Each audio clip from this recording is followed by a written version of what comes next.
Assalamualaikum warahmatullahi wabarakatuh. Hamdan syukran lillah, amma ba'du.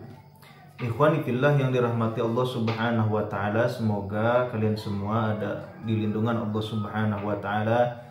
Senantiasa Allah Subhanahu wa taala memberikan kesehatan jasmani dan rohani kepada kita semua, dan semoga Allah Subhanahu wa taala memanjangkan umur kita dalam keadaan sehat, kemudian di dalam ketaatan kita kepada Allah Subhanahu wa taala dalam menjalankan amalan agama secara sempurna seperti yang telah dicontohkan oleh baginda Nabi Muhammad SAW kepada kita semua. Ikhwani fillah yang dirahmati Allah Subhanahu wa taala,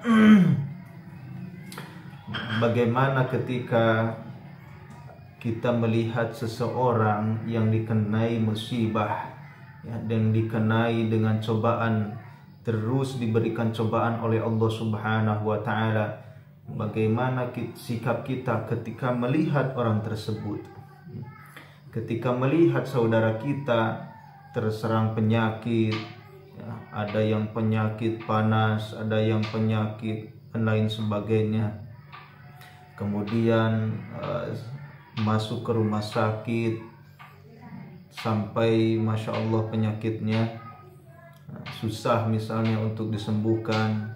Nah, bagaimana sikap kita melihat saudara kita ketika terkena penyakit tersebut? Ikhwani fillah yang dirahmati Allah Subhanahu wa taala, bahwasanya Allah Subhanahu wa taala telah memberikan kepada kita karunia yang sangat besar, karunia yang sangat agung, yang mana ketika orang sakit akan tetapi kita berdoa, maka doanya itu akan diijabah oleh Allah Subhanahu wa taala. Kemudian Masya Allah, fadilahnya itu sangat besar, fadilahnya itu sangat dahsyat sekali. Maka hadirin yang Allah Subhanahu wa taala, Nabi Muhammad SAW menganjurkan kepada kita ketika kita melihat seseorang yang ditimpa musibah atau penyakit dan lain sebagainya, yaitu berdoa kepada Allah Subhanahu wa taala dengan doa khusus yang saya akan bacakan dalam hadisnya baginda Nabi Muhammad SAW. An Umar radhiyallahu anna Rasulullah sallallahu alaihi wasallam, dari Umar radhiyallahu anhu, Nabi Muhammad sallallahu alaihi wasallam bersabda, man ra'a sahiba bala'in, man siapa saja, ra'a sahiba bala'in yang melihat orang yang terkena musibah.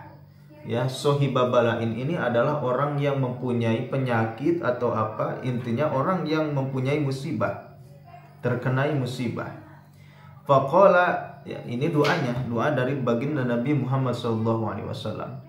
Faqala alhamdulillah alladzi afani mimma ibtalaka bihi wa faddalani ala katsirin mimman khalaqa tafdila.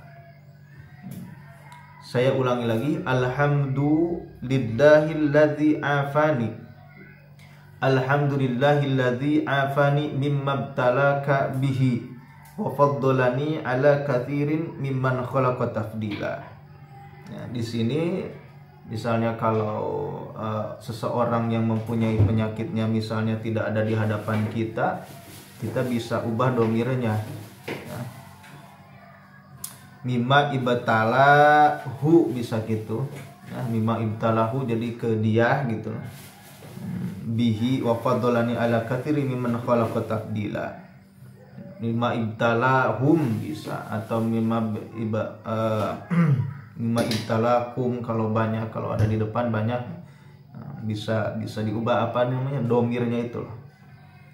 Saya ulangi lagi, alhamdulillahilladzi afani mimma ibtalaka bihi, atau kalau disambung mimma ibtalaka bihi, alhamdulillahilladzi afani mimma ibtalaka bihi wa faddalani ala katsirin mimman khalaqa tafdila.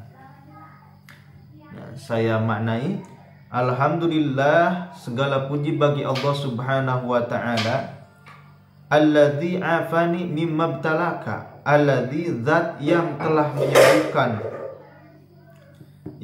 menyembuhkan, mimma ibtalaka, mimma dari penyakit, ibtalaka yang mana penyakit itu terjadi atau menimpa kepada engkau, bihi terhadap penyakit tersebut. Wa faddalani ala katsirin, wa faddala, dan Allah Subhanahu wa taala telah memberikan keutamaan karunia kepadaku, ala katsirin, atas kebanyakan seseorang, mimman khalaqa tabdila, dari golongan orang yang engkau ciptakan dengan diberikan karunia. Alhamdulillah mudah ya, soalnya singkat. Jadi bacaan doanya itu singkat. Jadi ketika kita melihat ada orang tertimpa musibah, langsung kita ucapkan, langsung kita berdoa dengan doa ini ya. Alhamdulillahilladzi afani mimma batalaka bihi wa faddalani ala katsirin mimman khalaqa tafdila. Fadilahnya adalah illa ufiya min zalikal bala'i, kecuali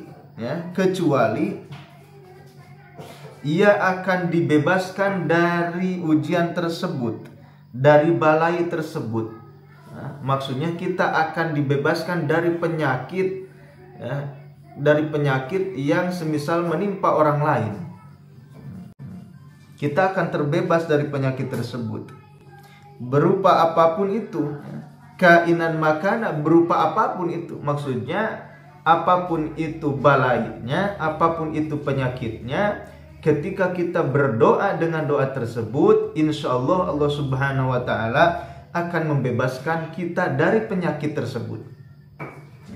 Ma'asa, selama kita hidup. Selagi kita hidup, insya Allah kita akan terbebas dari penyakit tersebut. Dan kita berdoa dengan ikhlas ya, mencari ridho Allah Subhanahu wa taala. Mencari ridho Allah Subhanahu wa taala. Dan ketika kita berdoa, kita juga sudah pasti mendapatkan kesunahan dari baginda Nabi Muhammad SAW. Kesunahan apa? Kesunahan berdoa sesuai yang telah diperintahkan oleh baginda Nabi Muhammad SAW kepada kita semua. Maka ikhwani fillah yang dirahmati Allah Subhanahu wa taala, semoga kita semua selalu diberikan nikmat sehatnya, selalu diberikan kesehatan oleh Allah Subhanahu wa taala. Karena nikmat sehat ini adalah nikmat yang Masya Allah penting bagi kita ya. Karena kalau kita loyo, kita tidak sehat, maka kita tidak akan bisa mengembangkan kemampuan kita, atau kita tidak bisa beraktivitas, beribadah pun Masya Allah susahnya luar biasa ya. Ketika Allah Subhanahu wa taala memberikan kepada kita nikmat sehat, disitulah kita bisa mengamalkan agama secara sempurna dan lain sebagainya. Jadi bukan kita tidak mau diberikan sakit atau apa, karena itu rahasia Allah Subhanahu wa taala. Akan tetapi tetap kita harus terus-menerus meminta kepada Allah Subhanahu wa taala afiah, kesehatan kepada diri kita. Akan tetapi ketika kita ditimpai musibah oleh Allah Subhanahu wa taala, kita tetap berdoa kepada Allah Subhanahu wa taala dengan mengatakan innalillahi wa inna ilaihi raji'un. Maka ketika seorang mukmin ditimpa musibah oleh Allah Subhanahu wa taala, kemudian kita sabar menahannya, maka kita akan mendapatkan pahala yang sangat besar. Ya, tertusuk lurik saja ketika kita sabar menahannya, sabar menanggungnya, maka tetap kita akan diberikan pahala oleh Allah Subhanahu wa taala dengan pahala yang sangat besar. Karena apa? Karena kita sabar. Jadi pahalanya itu karena pahala sabar. Ikhwani fillah yang dirahmati Allah Subhanahu wa taala dimanapun kalian berada, semoga kita semua mampu mengamalkan agama secara sempurna, kemudian mampu mengamalkan amalan yang saya tadi bacakan, yang dibacakan oleh saya dari hadis baginda Nabi Muhammad SAW. Semoga Allah Subhanahu wa taala senantiasa memberikan kepada kita kekuatan untuk mengamalkannya. Billahi taufiq wal hidayah. Wassalamualaikum warahmatullahi wabarakatuh.